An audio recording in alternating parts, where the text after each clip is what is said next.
So tonight it's a great honor for me to introduce my friend, Dr. Stephen Lemaizo, here at the University of California at San Francisco.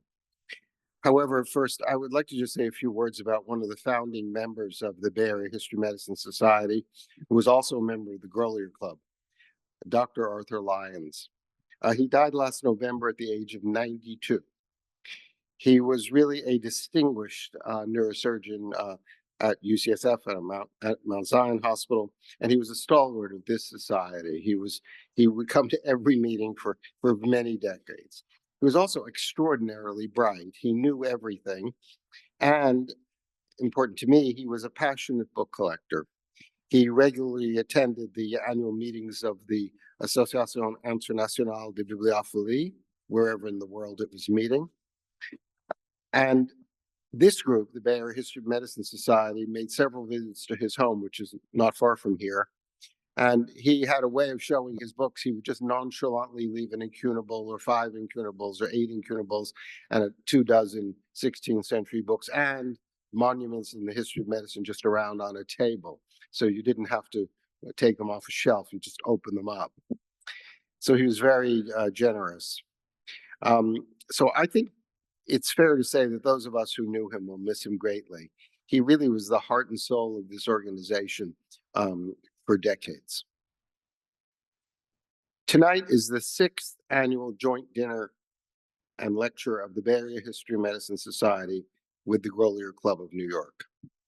It is our tradition in this series to invite speakers who are members of the Grolier Club and who are experts in the history of medicine. In 2017, Christopher Lyons spoke to us about the Osler Library, where he was at that time the Osler librarian and is now the chief of rare books for the whole of McGill University. In 2018, Dr. Paul Kligfield of Cornell Medical College in New York addressed us on Lancisi. In 2019, we were addressed by a second Canadian after Chris Lyons, Dr. Zlatko Pozeg, who spoke on Vesalius and the Fabrica.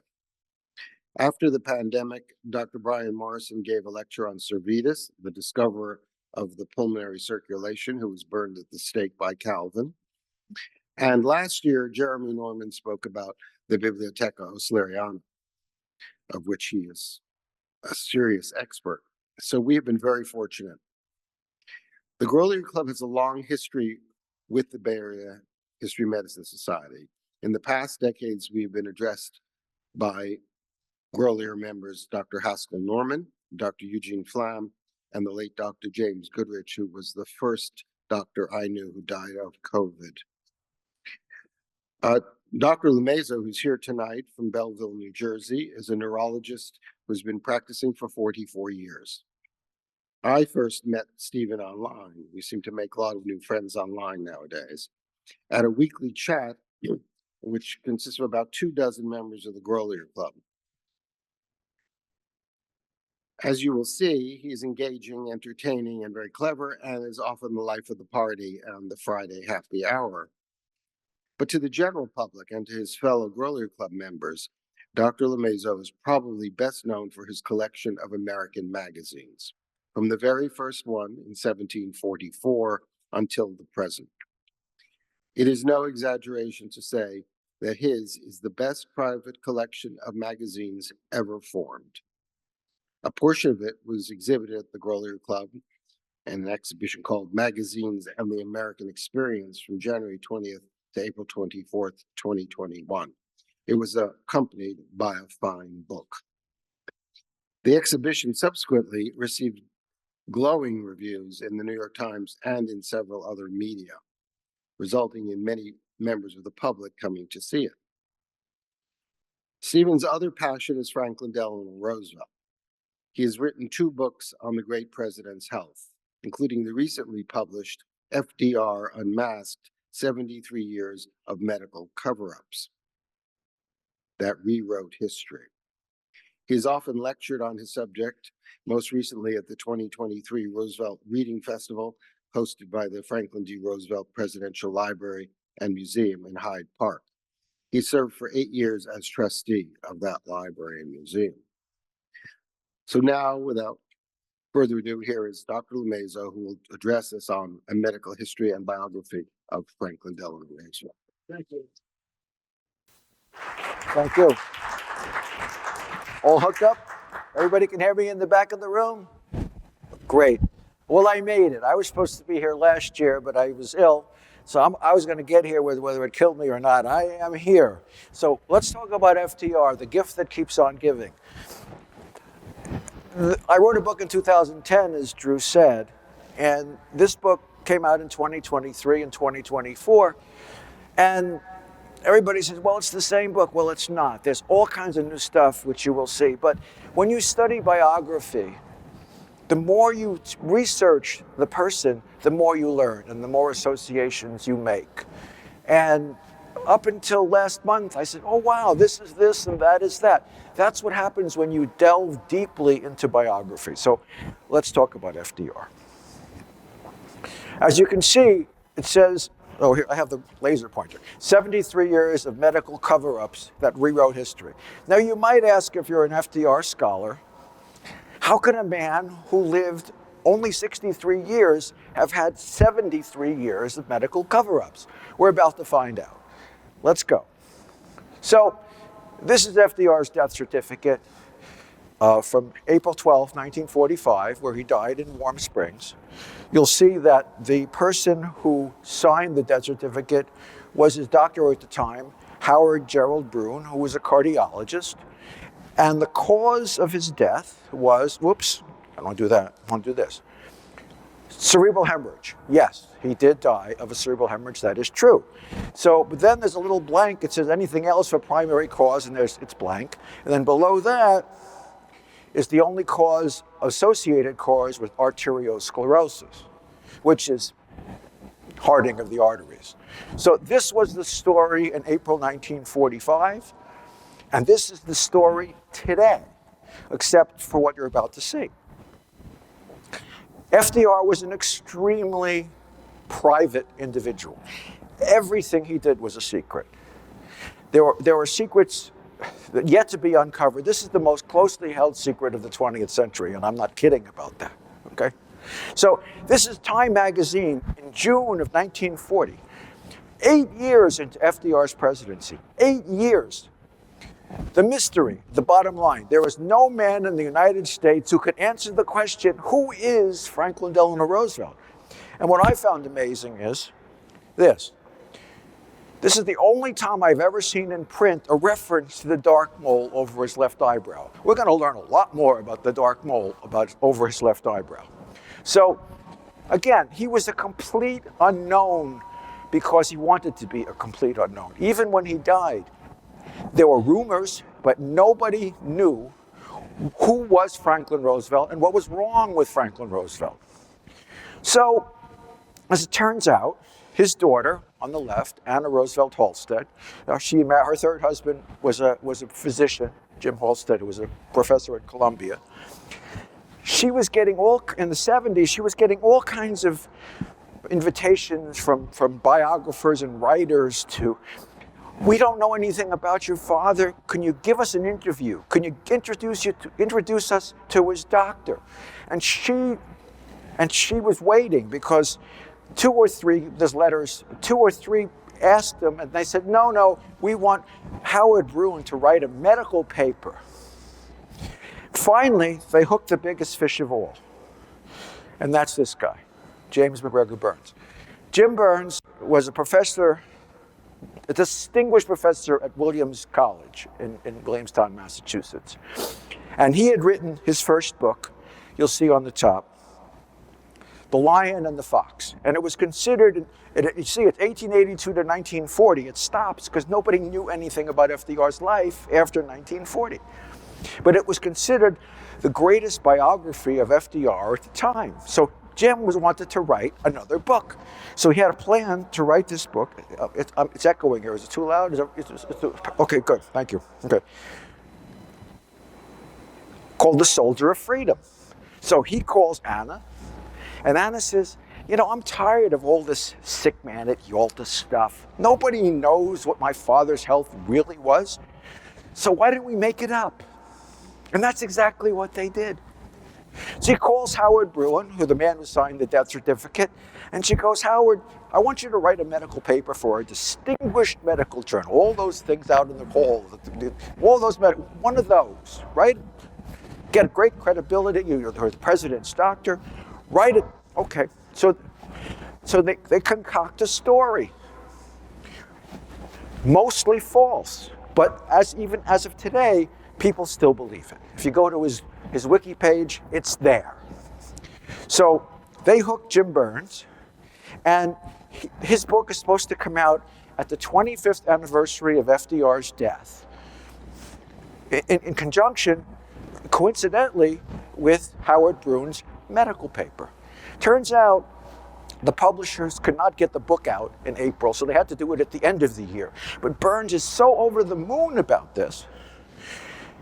He says, I'm going to write an article in the Saturday Review. At the time, you can see the date is April 11th, to be coincident with the paper, so that you can get the maximum for the book and maximum for the paper. So here's the cover of the magazine. I know a little bit about magazines. It's an interesting magazine. The untold story of his last year, for the first time. Quote, the young cardiologist had an emergency summons to conduct a heart examination. His patient would be the President of the United States. Sounds great, right? Totally false. So, and Burns writes in this, Bruin's disclosures, which are as full and authoritative as anything we are likely to have on the matter, will force us to revise most interpretations of the significance of Roosevelt's medical condition during his final years. Bingo, right? So here's the false narrative that they created. Other than polio in 1921, FDR was great. He had a couple of flu infections and occasional sinus. He had a bad sinus and had no serious medical problems till all of a sudden Howard Bruin saw him for the first time on March 28, 1944, and diagnosed severe congestive heart failure, totally unsuspected. He never had any cognitive problems whatsoever. He never had any form of cancer. The C word in 1945 was like AIDS, HIV in the 1980s. If you had it, your career is over as a politician, right? And his doctor, they're going to throw his doctor under the bus, Ross McIntyre, who I wrote the paper to try to rehabilitate his reputation. A brilliant man, dedicated to FDR, that he was incompetent and delivered grossly substandard medical care. And here is what I call the gospel according to Bruin. Published in the Annals of Internal Medicine, clinical notes on the illness and death of President Franklin Delano Roosevelt, very authoritative, mostly false. And even the editors of the journal chimed in. We are given by Dr. Bruin the picture of a great and gallant man, fatigued by the burdens of his office and his hypertension and reduced cardiac reserve, yet quite able to exercise his judgment and to use the fruits of his unique knowledge and experience in guiding the war effort. Bingo again. The paper can be refuted paragraph by paragraph. I'm not going to dwell on it, but give you an idea. And he writes very unequivocally, I first saw President Roosevelt professionally in March 1944. Turns out that in 1946, when Ross McIntyre was writing his whitewash memoir, he asked Howard Bruin to write something for him. And in fact, he did. What did he say? Whoops, sorry. It was my good fortune to be with the president for almost 2 years before he died. So 45 minus 2 is 43. 45 minus 1 is 44. So the story is here and the story is there because that's the way they created the story. His doctor was this guy, Ross McIntyre. I want to dwell a little bit on this guy who was very important, and really nobody knows how important this guy was. His name was Carrie Travers Grayson. Grayson was physician to this guy, Woodrow Wilson. Wilson's first wife, Ellen Axon, died in 1914, just at the outset of World War I. of what is called then Wright's disease. Now we know it's malignant hypertension, but that entity had not been even described until 1929. So she dies of Wright's disease. Wilson is lovesick. He needs a mate. He needs a partner. So Grayson, his fiancée at the time was a woman by the name of Gertrude Gordon, Alice Gertrude Gordon. Her best friend was a lady who had inherited a business from her late husband. She was a jeweler in Washington, Galt Jewelers in Washington. So he sets it up. His fiancée sets up Wilson, and he becomes the best man at the wedding in the White House of Edith and Woodrow. So when it came to 1933, when FDR needed somebody who could keep his mouth shut and needed a presidential physician, who did he pick? Grayson picked it.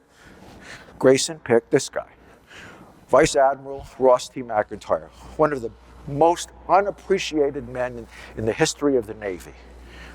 Totally dedicated to FDR. In fact, to the point where he would easily sacrifice his reputation to make sure that FDR's secrets were kept. Now, Grayson knew FDR because FDR was the Assistant Secretary of the Navy in the Wilson administration. They were friends. There's letters back and forth to them. In fact, in 1915 and 16, when FDR was with his female friend Lucy Mercer, Grayson, they used to go off on weekends together. The Graysons, FDR, and his girlfriend. So here's something for the archivists in the back. If you really dig, you find things. So Grayson left his papers. They only came out about 15 years ago. Just about the time my first book was published in 2010. And his papers are at, believe it or not, Woodrow Wilson's birthplace in Stanton, Virginia. So if you go to the papers, I did. Of course, I made a pilgrimage. Anything about FDR, you got to go to every corner of the world because everything is secret, right? So I'm going through this file. And here's a little letter that I found. This is in the condolences. Grayson died in 1938 of lymphoma after being treated at the Mayo Clinic. Anyway, so here's a letter of condolence that I found to dear little Gertrude of long ago. Who's dear little Gertrude? Carrie Grayson's wife. She's sending a letter of condolence, and this woman is sent by Lucy Rutherford, who lives in Aiken, South Carolina. Who is Lucy Rutherford? Lucy Mercer, FDR's girlfriend, who we stayed in contact for the entire time until he died. She was with him on April 12, 1945, unbeknownst to Eleanor. So let's talk about what FDR had and what he didn't have. His defining illness was polio in 1921. Remember, he was 39 years of age. It's the children's disease, 39 years of age. He had already been the vice president on a national ticket with the governor of Ohio, the Governor Cox, and lost to Harding.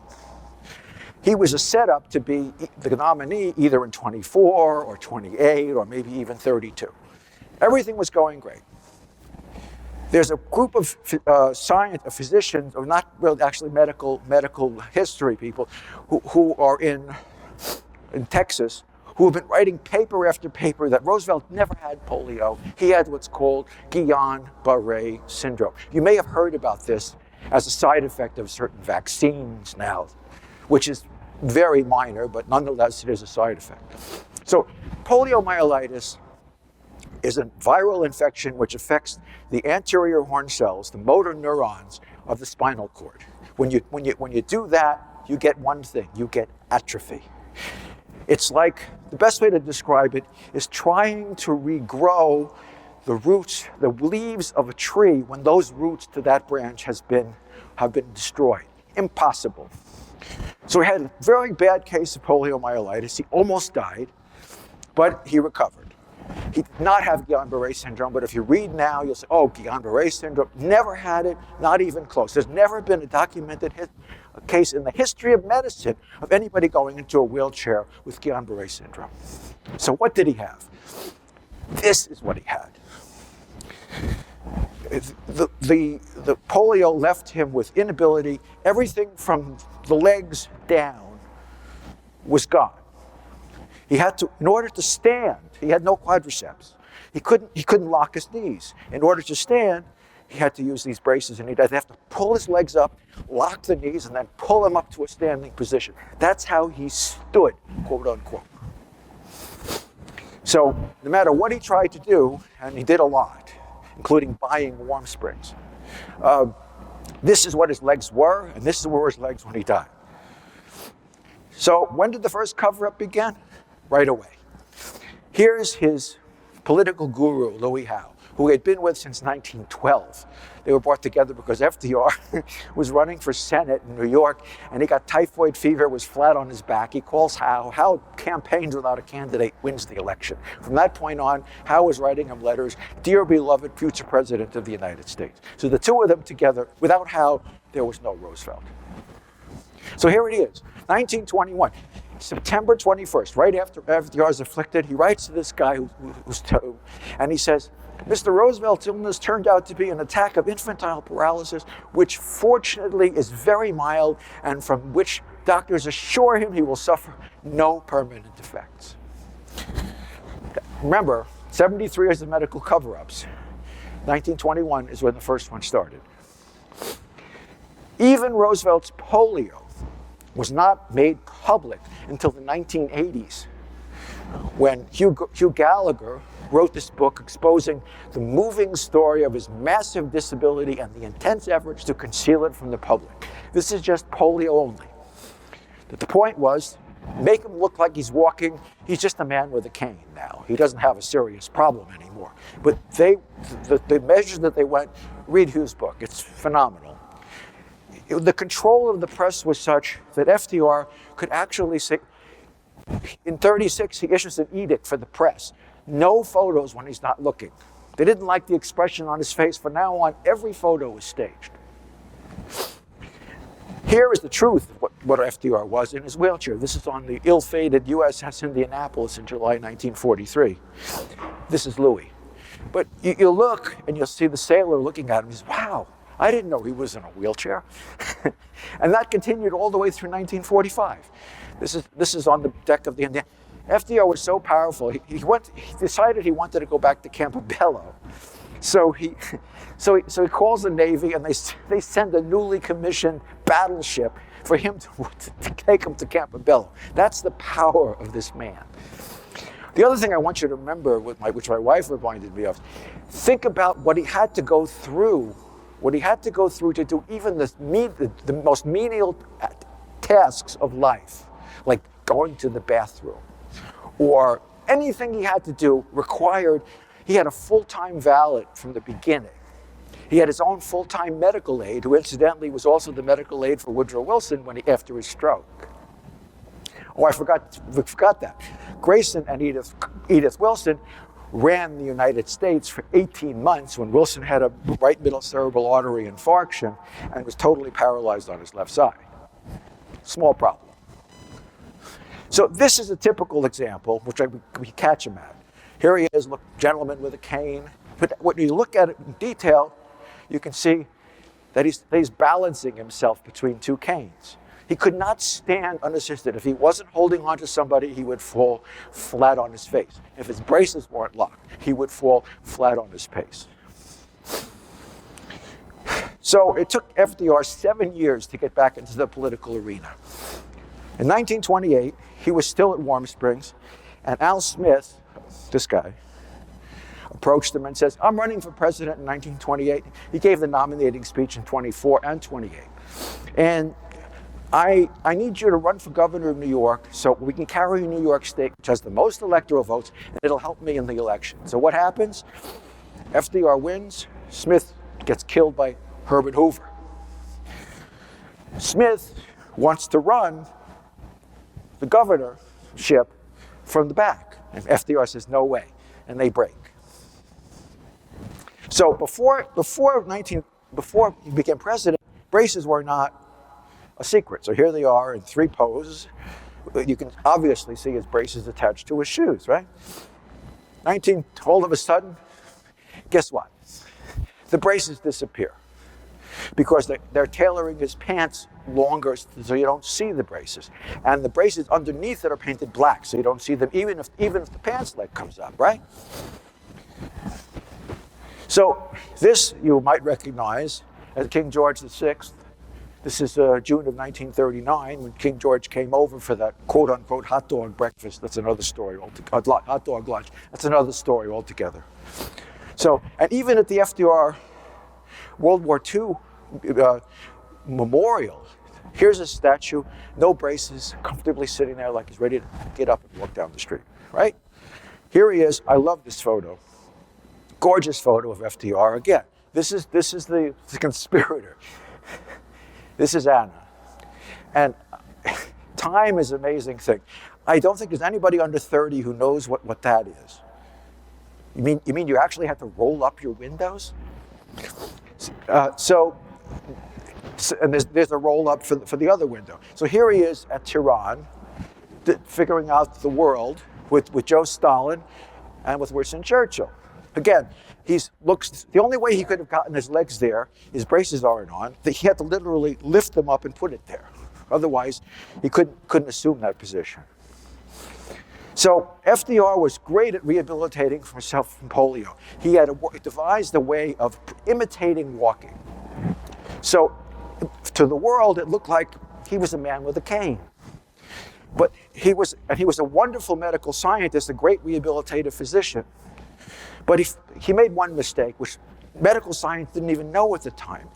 He thought that sitting in the sun was the best thing for a polio. We call them polios, that's what they call the polio. They call them polios, it's a noun. So he was a polio, and the best thing would be, whoops, sorry. I gave away a reel here. So, here. Sunlight. All the patient can get, especially direct sunlight. It would be ideal to lie in the sun all day with nothing on. So between 1924 and 1928, FDR literally was baking himself. He would go to the Florida for the wintertime on a houseboat that he bought and do nothing but sit on the beach and bake himself. Well, what they didn't know, as we know now, is that there's something called ultraviolet rays in the sun which turn little benign-looking things into tumors. Well, indeed, that's what happened. As early as 1930, my first book intimated that it was 30. Now I can prove it. Well, almost prove it. Nothing can prove it. Everything with Roosevelt is to some degree, really. So here we see, in 1920, the beginning of you have the arrow there. I don't know why I'm doing that. The beginning of a tiny little thing above his left eye. Perfectly benign. We all have them from sitting in the sun.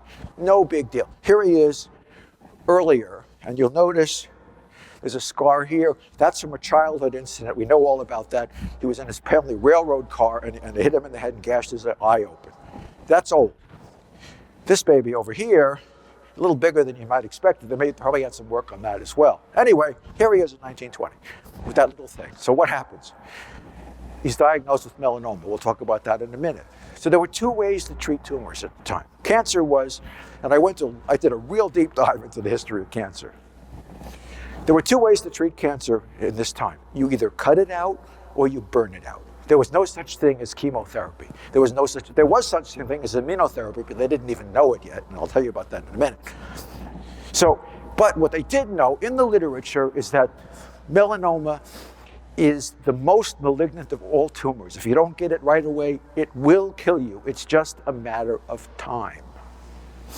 And I'm sure many of us in the audience have had friends who were diagnosed with melanoma 5, 10, 15 years ago, get recurrent melanoma, and they're gone in 6 months to a year, because the tumor does that. That's what melanoma does. And they knew that. They knew when he was governor of New York that he was going to die of melanoma.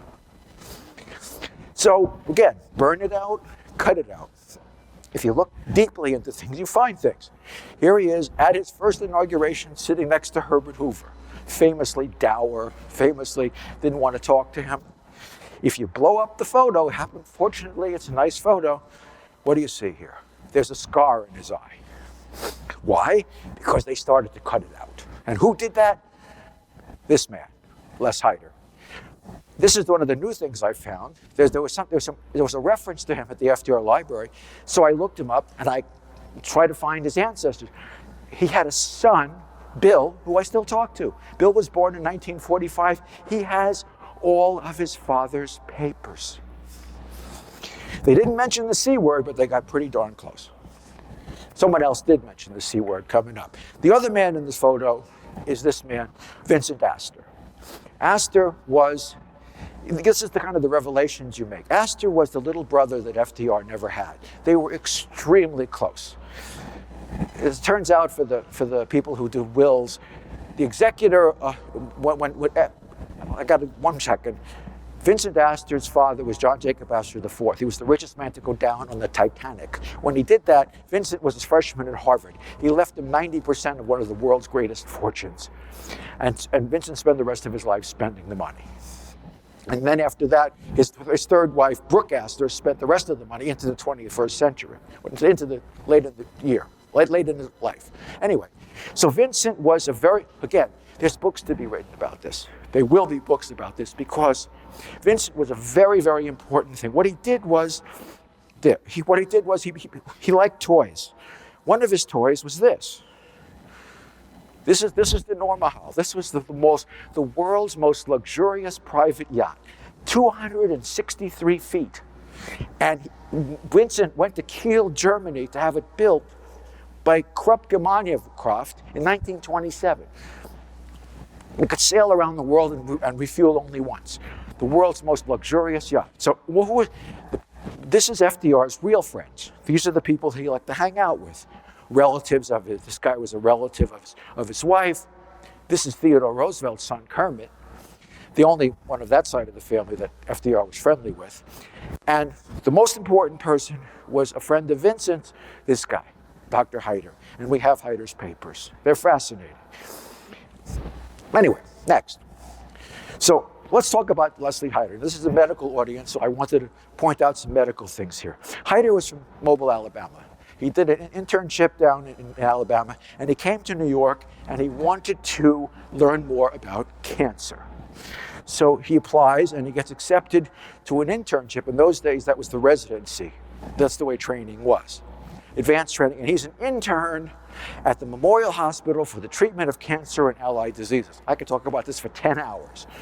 First cancer hospital in America, the building still exists on 106th Street and Central Park West. The turrets were round. Why? Because they thought cancer was infectious and it lived in the corners. This is 1885. Okay. The local denizens used to call it the Bastille because people went in and they never came out. It was like the Roach Motel. So he trains with this guy, very important man in the history of medicine, James Ewing. 1919, first textbook on cancer ever. Everything that happened in cancer in the first half of the 20th century, everything went through Ewing. He's training with Ewing. After he finishes his internship, he goes across town to New York Hospital under the care of this guy, Eugene Hillhouse Poole. Poole is a friend of Vincent's.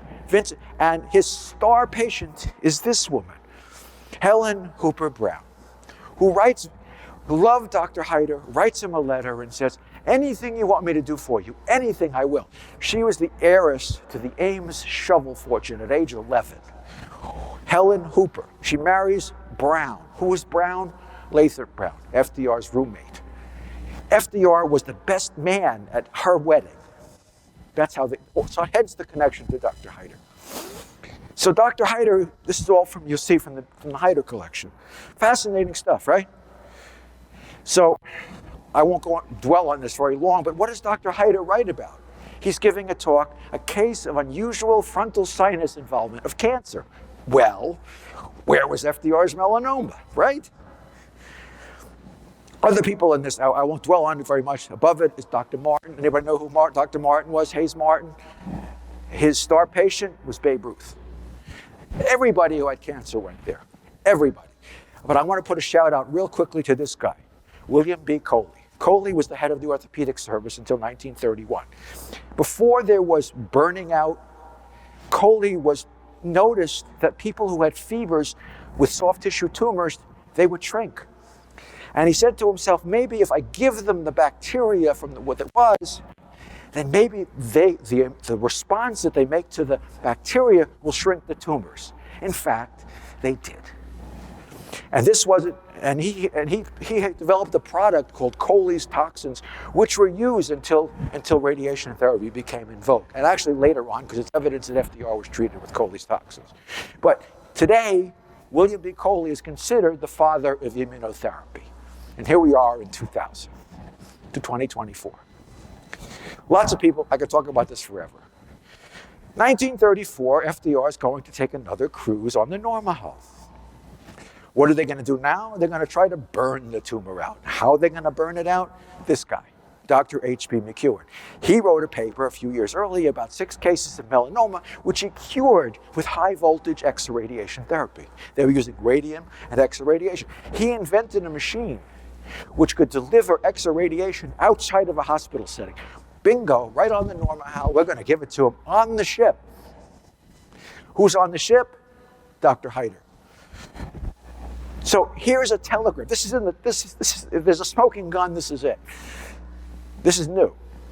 We found this in a very thick file. Every time the president goes on a trip, they keep. This one is very thick. Why? It begins with this telegram from McEwen saying about his new machine relative to treatment of the cancer patient. And treatments with such apparatus will be of direct benefit to the cancer patient. There was only one cancer patient on the Norma hull. And FDR loved history, so what he wanted to do when they did this therapy on it was over Easter of 1934. He wanted to be the first president in the history to give a divine service on a naval ship. Okay, he has pre-printed programs made for it on April 1st, and this is the copy that he signed for Dr. Hyder out of the Hyder's papers. Unfortunately, right after this, he starts hemorrhaging and he almost dies. Second life-threatening medical crisis. Polio #1, this one #2. They had to bring his kids onto the ship to give him transfusions because he was bleeding so intensely into his sinuses. He survives. So let's talk about this thing, this melanoma. We're back to cutting it out. So what they would do is they would give him minor operations to cut and carve away at the melanoma at various intervals, at times where he would not be around for a couple of days so he can recover from it. FDR was really great at making himself disappear. He loved it. So here we are. Here's 1935. Look it up. Boom. Here, beautiful little, beautiful little suture line here. See? And then in 1937, he has a sty in his eye. He's in Warm Springs for 4 days. He was avoiding photographers because of a sty in his eye. Yes, a malignant sty. That's in Life magazine. This is the picture from Life. The sister publication of Life is Time. And Time said, a sty in his left eye. Gee, how do you know? Here's the sty. I don't have to. This is obviously a suture line, scar, and this is the melanoma. It is now above the first. It's not that little thing anymore. Now it's growing up, and it's also growing down. Here he is in August of 1938. Here he is in 1939. This is his 57th birthday. The tumor is not only here, it's all of this. There's a satellite lesion here. Keep your eye on this piece, this little baby over here. This will be removed shortly. So, here he is in 1939 and 1940. My friend Jan Herman was the first one to interview Dr. Bruin. He asked him about it. He says, oh, that was a photographic error. He never had anything like that. Quote, Dr. Bruin. Here's the photographic error in 1939 and in 1940. Here it is in full blossom in 1940, early 1940.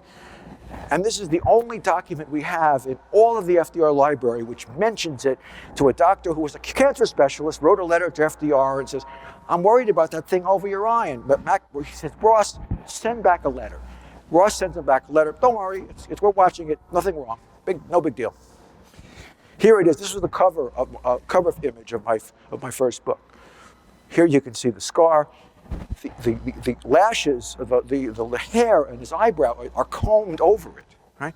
And what you see here may be a piece of suture material. How do we know that?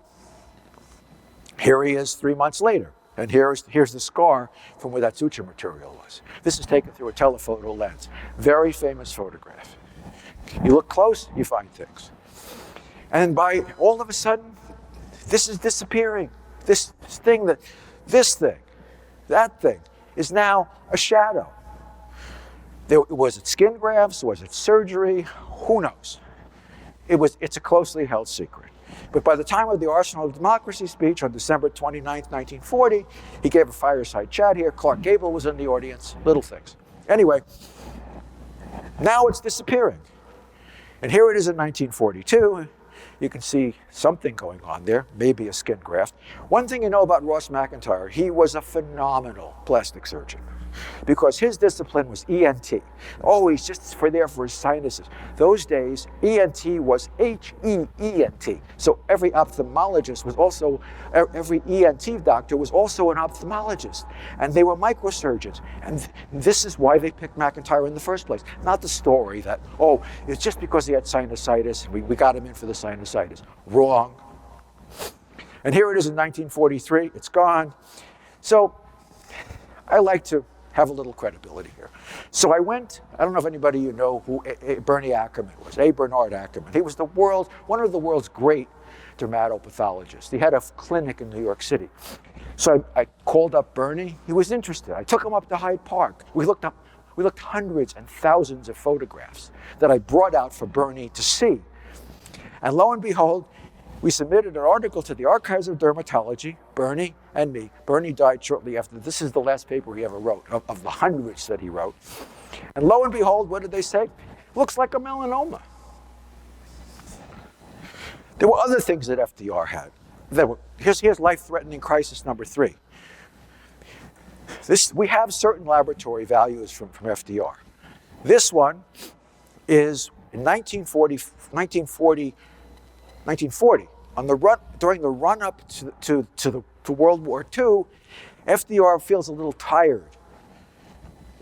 They do a lab value, and look at his hemoglobin, 4.5. For the doctors who are here, I don't know anybody that can stand up with a hemoglobin of 4.5, but FDR was functioning with this, and it was a chronic lower gastrointestinal bleed. Of course, what was Dr. Brun's answer to this? Hemorrhoids. You don't bleed down to 4.5 from hemorrhoids, particularly when you have a medical aide taking you on and off the toilet every time you go. 2 of them. We had a valet and a medical. So nobody mentioned this? Sorry. Here he is. 2 months later, he's still bleeding. Here's a stool specimen. Again, F.D. Ralph. He had at least, we know about 29 different aliases that he had because somebody did a Freedom of Information Act, and the guy from Bethesda said, oh yeah, he was here 29 times, and these are the aliases he was there under. We have no idea what they treated him for. But they was there 29 times at least. So everybody's looking for FDR's chart. There is no FDR's chart, but there surely is F.D. Rolfe's chart and all the other aliases chart. That's how they hit it, right?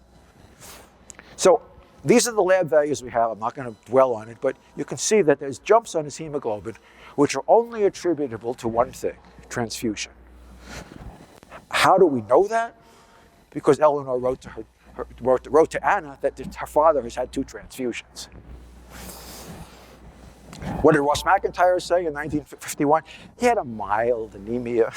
It was over a short period. We picked up in no time flat. Nobody ever noticed it was just that easy. Sure, it was that easy. That's true. Nobody noticed it was just that easy. He was having terrible bouts of abdominal pain, probably secondary to metastases. And he was having these incredible periods where he would become with acute abdominal pain to the point where he was literally doubled over. Here's a report by his son. He's lying on the floor of the car, his eyes closed, his face drawn, his torso occasionally convulsed as the waves of pain. What this man could stand, the pain level that he could stand, is unbelievable. So let's talk about FDR's weight. Here's his baseline, it's 188. He was 6'2" tall. He had no leg muscles, so 188 is a pretty good weight for a 6'2" man. And the solid line are weights that we know, that are documented. So by December of 1944, he was down from 20 pounds from his normal weight. When he died, he was probably about 150 pounds. 6'2", 150 pounds. What was the excuse? Oh, he was proud of his flat tummy. And he was on a self-enforced diet. His close companion, who wrote a diary about every time FDR did anything, she wrote it down. He wants to go up a few pounds on June 27th. But what did Howard Brune write in 1944? Despite the best efforts of the cook, liberalization of calories, and much persuasion, he obstinately kept himself on a restricted diet. Yep. And this is what it looked like at the altar. Famous photos, right? These are some of the frame shots from the video. This is what he really looked like. This is the only, they went through hundreds of photos trying to find one that was acceptable for the press. Here's Churchill, here's Stalin. So anytime there was a problem, FDR had this magazine called Liberty. Liberty was the #1 weekly circulation magazine in America, 9 million readers. So anytime anything happened to FDR, they published a softball story in Liberty. Oh, everything's just fine. Whoops, sorry. Wait a minute, go back. Okay. So on the left, you see him. Here he is, the New Deal. Something's missing above his left eye.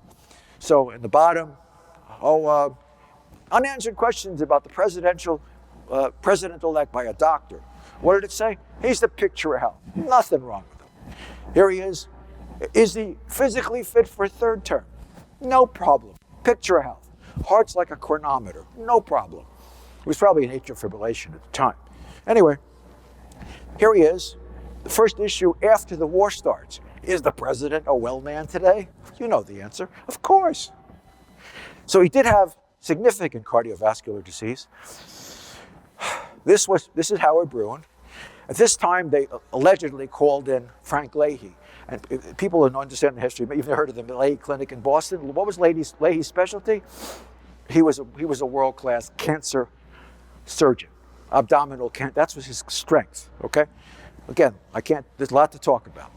So this is his aide and lawyer, Sam Roseman, who was with him since 1928, who basically helped him find the people in the brains trust. Very important man.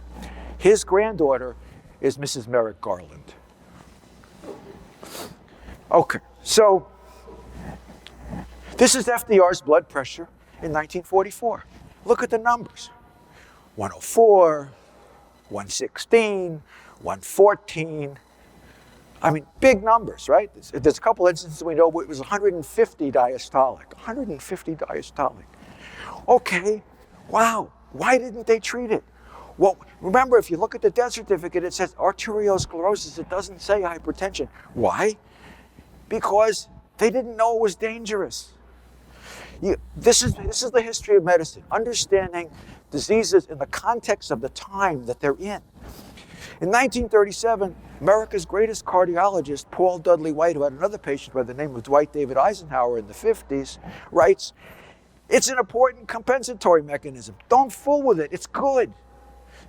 So how can they treat something they didn't know was dangerous? Malignant hypertension wasn't even described until 1929. So even if they wanted to treat it, when was the first antihypertensive medicine? 1949, hydralazine. Good old Serapis, 1955, Recipe. And then the thiazide diuretics, which are the mainstay even today of antihypertensive treatment, they didn't come on the market until 1959. 14 years after FDR died. You can't treat somebody for a disease they don't know they have with medicines that don't exist. So now we get to my wheelhouse. FDR was an epileptic. Period. End of story. Epilepsy, this is what I do for a living. Epilepsy is not biting your tongue, falling down to the ground, having a convulsion, and urinating in your pants. That's part of it. Those are major motor seizures, but seizures can be the blink of an eye, the jaw dropping, which FDR did all the time, staring spells, there and then not there, right? So I wanted some Reinforcement. I published this, I sent this article to Neurology, which is the world's #1 neurological journal. What do they say? You're right. Thank you. Here is the report of Frances Perkins. People know who Frances Perkins was? The first female cabinet member, right? Responsible in large part for Social Security. She knew FDR way back from the time he was in the New York State Legislature. So she gives an oral history. Oral history is a phenomenal archivist. Get them, because they tell great stories. When he fainted, as he did occasionally, not for many years, but for several years, that would be accentuated. It would be momentary, he'd be very brief, and he'd be back again. I didn't know she knew Mitch McConnell. Same thing. That's an easy call for neurologists. That's a no-brainer for neurologists. Those are complex partial seizures. If we have dozens of reports of this. A senator goes to see him in the White House. He's in the room, he's in La La Land. He's staring straight ahead, can't get through to him. He goes to the chief of staff, he says, I think the president is having a stroke. What did the chief of staff say? He'll come out of it, he always does. That's how frequent these things were. Okay. Even Anna told one of her friends about the seizures. She thought that they were TIAs. She thought they were having burstings in the brain. They didn't know what they were. No, these weren't burstings in the brain. These were complex partial seizures. And here he is, a very famous picture from Life magazine, probably caught him in the middle of one. Look at this. This wound up in Life magazine. The speech in front of him is his acceptance speech for his nomination for the 4th term as president. He's in his private railway car in San Diego, visiting his son, James. Here's James. Here's a bunch of his daughter-in-laws. So they catch him in the middle of this thing. The photographers are get really not happy. In the White House, they're reaming out the photographers. What's going on here? Right. But even more than that, this man. He was a secret. That's Howard Brune. The fact that FDR had even cardiac disease was a secret. And here's Brune and Life magazine, for all people. The FBI went nuts. They went to the Mayo Clinic to quell all the rumors. Anyway, so we're getting towards the end here. What did FDR really die of? Hemianopia means you can't see one side of your vision, right? And FDR gave a speech when he got back from Yalta on March 1st, 1945. In those days, you can actually hold the original reading copy in your hand. They don't let you do it anymore because they're worried about it. So it was very atypical. If you remember the speech, I hope that you can pardon me for the unusual posture of sitting down. This was the first time he had to admit that there was something wrong with him. March 1st, 1945. His first admission that I am crippled. I can't. Pardon me for sitting down. He didn't really say it, but he says, pardon me. He would look for empathy, not pity, right? So there's all kinds of mistakes, all kinds of ad-libs. Everybody was looking at what's going on here. Well, the neurologist in me analyzed it. And guess what? I analyzed every word of that speech, 31 pages. And what came up? He gave the speech with an inability to see the left side of the page. All of his mistakes were at the left margin, or we take a word like agreements and say arrangements because you couldn't see the first 5 letters of the word, so he made up another one. This is March 1st, 1945. This is the address. What did Brune say? It was noticed by many that he occasionally appeared to be at a loss for words. When he queried about it later, he said, I'm just giving it off the record and had the slight difficulty in finding the proper place when returning to read the printed words of his address. Hemianopia. What was it? It was the brain tumor. It was melanoma. I'm not going to burden you with this. FDR was stricken on April 12th at 1:10. At 1:30, his right pupil dilates. He blew his right pupil, which means he has an expanding hemorrhage. Where? In the right side of his brain. What does the hemorrhage in the right side of the brain do? Well, what does the tumor do in the right side of the brain? It makes you not see the left side of the page. So even when I did this, I said, wow, that's interesting. But now, if you go and you look pre-2000, remember now we have immunotherapy. Ask Jimmy Carter. He had four metastases in his brain, which were cured with immunotherapy, thanks to Dr. Coley, who started it all, right? Terminal event in 25 to 50% of cases, melanoma loves the brain. More than any tumor which does not originate in the nervous system, melanoma metastasizes to the brain more frequently statistically than any other tumor.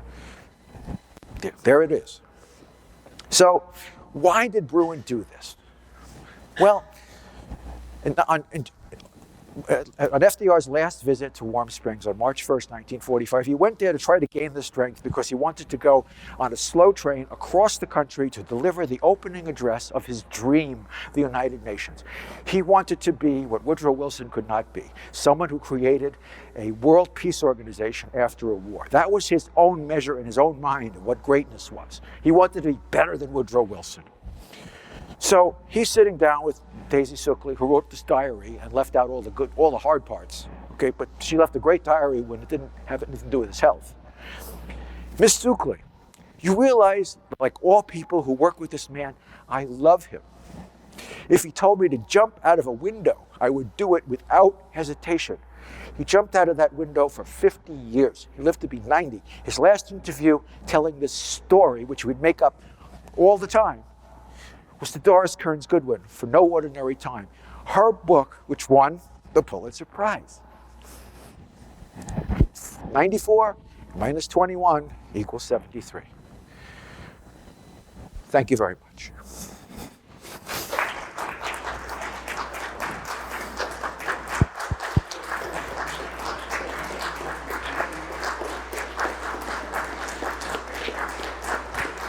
Thank you. Thank you very much. I'm looking forward to your questions. I could talk about this forever. And questions? Thank you, everyone. We're going to have a microphone for the questions so that the people online can hear them. And I would also like to let the people online know that if they want to put their question in the Q&A, I'll read it out to Dr. Lomazov. Thank you. And yes, sir. All right, let's get you the microphone. Yes, sir. Were Winston Churchill and Stalin aware of FDR's condition? And if they were they part of the cover-up? It was kind of implied. I mean, yes, of course they were. If you go back to this slide here, let me go get real quick. Where's the weight chart? Come on. Get it. Here it is. Here's the comment at Quebec in September of 1944. Lord Moran, Charles McMorran Wilson, was Churchill's physician, and he wrote, Roosevelt's health impaired his judgment and sapped his resolve to get to the bottom of each problem. But this time he was having seizures, he had encephalopathy from probably chronic renal failure, pulmonary congestive heart failure. He was in bad shape. Then he writes, men at this time of life do not go all thin all of a sudden just for nothing. What does that say? He knew he had cancer. Yes, they knew. The seizures, he had to have had seizures in front of Churchill and in front of Stalin. He was having them quite frequently. In fact, Anna said that. Okay, next question. Anything else? Yes, they knew. What impact did this have on history? In terms of the Yalta Agreement? Right, exactly. Well, again, this is the whole controversy. You know, I'm a medical doctor, and I'm not a historian, but I try to stay in my lane. But quite frankly, I studied this quite a lot, right? And the whole story was Poland. Oh, he gave away Poland. Poland had been divided by the Curzon line at Tehran. Stalin had his own puppet government all the way set up in Poland. He wasn't going anywhere. The thing that made the big difference was the secret agreement he had with Stalin about Japan, which he gave him a lot of things. So it had a really big impact upon the Japanese and subsequently possibly the Korean War, because of the weapons that were in China, because Japan had 1 million men fighting in China since 1937. So was there an effect on history? He got away with it until about mid to early 1944. He got away with it. All this stuff worked. But when it came to the end, he was compromised. And this is exactly what Anna wanted to dispel. And that's why she did what she did with Jim Burns. Yes. Anybody else? Did someone raise their hand? Yes, Drew. What does the other side say? Or are your findings now widely accepted, or are they? No, they're not. No. This is, you go to his wiki page. He died of congestive heart failure. Seizures doesn't appear. Cancer doesn't appear. Why? Because the C word is not acceptable in Roosevelt world, nor is the seizure world. The idea of compromise, that's why Anna did what she did. And the Roosevelt children don't like the fact that I'm pointing out that all of his kids, participated in the conspiracy. So did Jimmy, so did Elliot, so did Anna. So, yes. What else can I say? So yes. They disagree with you publicly. I don't disagree. They can hold whatever opinion they want. I'm a medical doctor. They can't talk to me about medicine. I'm not going to try to talk to them about history. I know more about this than anybody on the face of the earth. It's been confirmed in medical journals. It is what it is, and it ain't going anywhere. Yes, sir. Anybody? Yeah. Hi, Paul Blanc here. Eleanor Roosevelt is surprisingly absent from your narrative.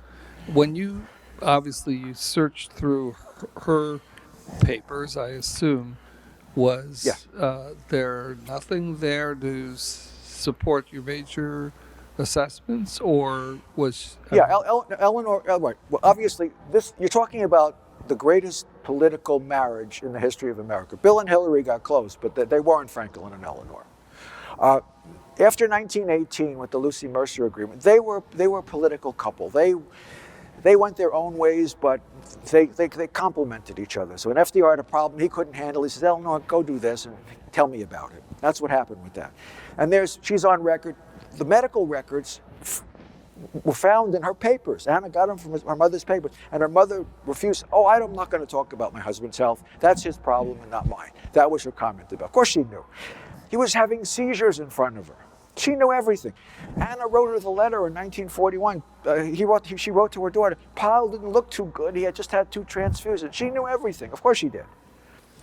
But that's the Roosevelt world. That's what FDR wanted. Eleanor was a great woman, and she went along with it. Anything online? Are we good?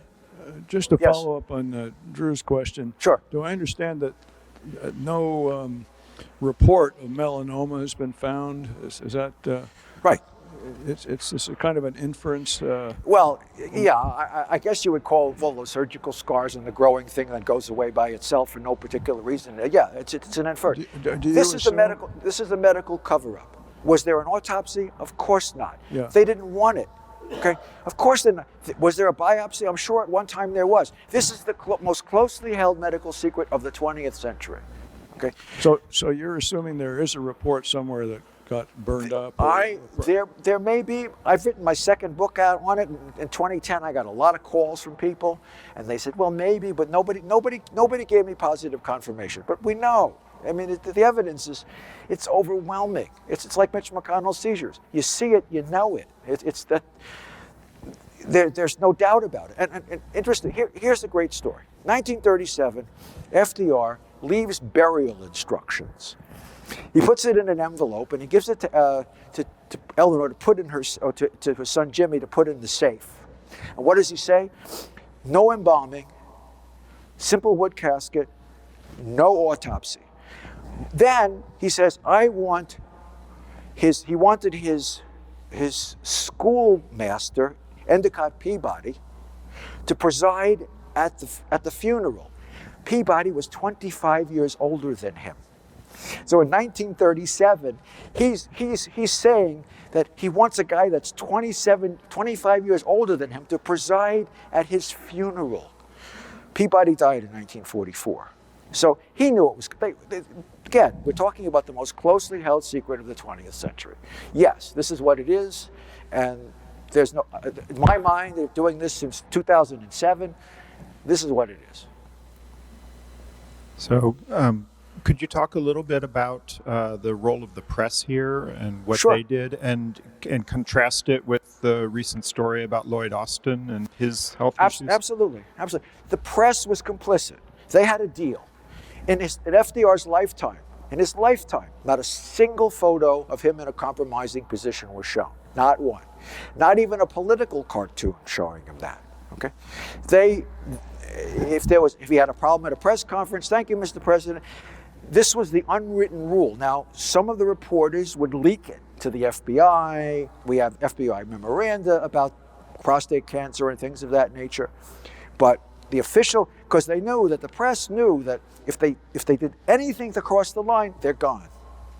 His number one bête noire, as we would say, was Walter Trohan, who was the White House reporter for the Chicago Tribune. And he would also, the day after FDR dies, the day after, on the front page of the Chicago Tribune, he had prostate cancer, he had this, he had that, he was getting worse over the last couple of years. Nobody cared anymore. It was over. It was done. The atomic bomb was a lot more important than a possible tumor of Franklin Delano Roosevelt. So we have two comments from online. Sure. One is just a comment. It says, "You have written Roosevelt into medical history brilliantly, and it's a bit scary." And that's from JVS. I'm not sure. Yeah, well, again, this whole issue of presidential health, right? Was Roosevelt the first person to have a cancer operation on a ship? No. The first person to have a cancer operation on a ship was Grover Cleveland, who had literally half of his upper jaw removed and fitted with prosthesis during the second term of non-consecutive term of his presidency. And it wasn't until 1918 that his surgeon, William Williams Keene, from Philadelphia, admitted the fact. And he apologized to the reporter who got it right, whose reputation was killed because he had the nerve to tell the truth in 1893. W.W. Keene, interestingly, was summering in Maine, and he was the closest physician to FDR when he got polio. And he was the first doctor on the scene. He came to Campobello and diagnosed FDR. He was a neurosurgeon, incorrectly with a spinal cord clot on his spinal cord. Then he thought about it a little bit, and he said, maybe not. And then they called somebody, and then they knew it was polio. So, presidential health, sure. I mean, there are anecdotes about a lot of presidents. Bush, Trump. There's anecdotes about every. Ike had two strokes when he was president. He was aphasic for part. They said he always getting confused with his words. He had a stroke. His cardiologist was Paul Dudley White, the guy who knew about FDR's health. We know that because we have nurses' notes from the two doctors being together at the time. So yes, the secrecy of the president is, if it affects national security, it's a big deal. If it doesn't, okay, so we had it. So we have another question online from Francois Remington. It says, "Do you think that his slow response to get involved in the Second World War was associated with his health issues?" No, absolutely not. FDR loved the Navy. There's this conspiracy theory that he knew about Pearl Harbor and sacrificed it so he could get into the war. That's the biggest hunk of baloney I ever heard. FDR was Assistant Secretary of the Navy. He loved the Navy. The last thing he was going to do was sacrifice his fleet at Pearl Harbor. No. In fact, he was fighting a battle with the likes of Henry Ford, the great American hero Charles Lindbergh, Father Coughlin, who had a readership who gives Sunday sermons. His radio audience was larger than Tucker Carlson's is. Big time people. FDR was fighting. He knew that the war was coming. To get Lend-Lease through, to be able to lend arms to Britain, absolute political genius. How do you do this in the face of the fact that the Senate is run by literally members of the Ku Klux Klan? All of the committees were run by Dixiecrats, and they wanted one thing, and he wanted something else. He saw it. FDR, one thing you have to understand, FDR understood history and his place in history better than any president who ever lived, and any president who ever will live. He was a member of the Grolier Club. He was He was an honorary member in 1935. He gave an exhibition on his naval prints at the Grolier Club. His library has 22,000 volumes in it. Most of them are devoted to history and naval history. It's the greatest collection of naval history in the world. It's sitting in the archives of the FDR library. He was an absolutely brilliant man. Did he have flaws? Of course he does. Everybody has flaws. Nobody's perfect. But what he was able to accomplish, the two crises, times make the man. Man don't make the times. So who are the greatest president? The Revolutionary War, George Washington. The Civil War, Abraham Lincoln. Everybody says number one, number two, and number three. Take your pick. Third one is for FDR. He didn't have one crisis, he had two. If you don't think in 1933 that FDR could have been a dictator and an autocrat and could have called in the National Guard and had done everything he could, no. Why? Because he believed in the Constitution of the United States. And he worked within the limits of the Constitution of the United States. He was a small d Democrat and was also a large d Democrat. And he knew his place in history. So he had two. First he had this one, and then he had World War II. And what he did, when literally he's being picked up to go to the bathroom and back, and he could not stand without having somebody at his side, it's almost incomprehensible what he did. And last thing, he founded a charity to support Warm Springs. It was called the Warm Springs Foundation. And every year, after he became president, on January 30th, his birthday, they would hold birthday balls across the nation to raise money for polio. In 1938, the comedian by the name of Eddie Cantor, singer, comedian, Eddie Cantor says to him, Mr. President, you know, your charity, it's great charity. It needs a snappy name. And there was a newsreel, something called the March of Time from Time magazine, which people would watch between the features of the movies. They would have this newsreel. They show you what's going on in the world. The March of Time. He says, why don't you call it the March of Dimes? Great idea.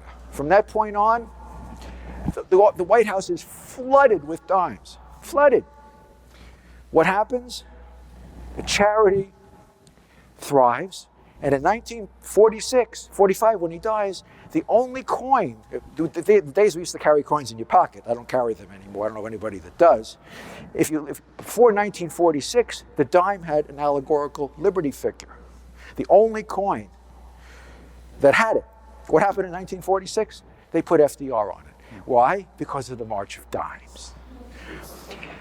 And the March of Dimes funded Albert Sabin and Jonas Salk, and it is no coincidence that Salk announced the first successful polio vaccine on April 12, 1955, 10 years to the day after FDR died. To this date, as far as I'm aware, the March of Dimes is the only charity that was ever organized, that cured the disease for which it was named.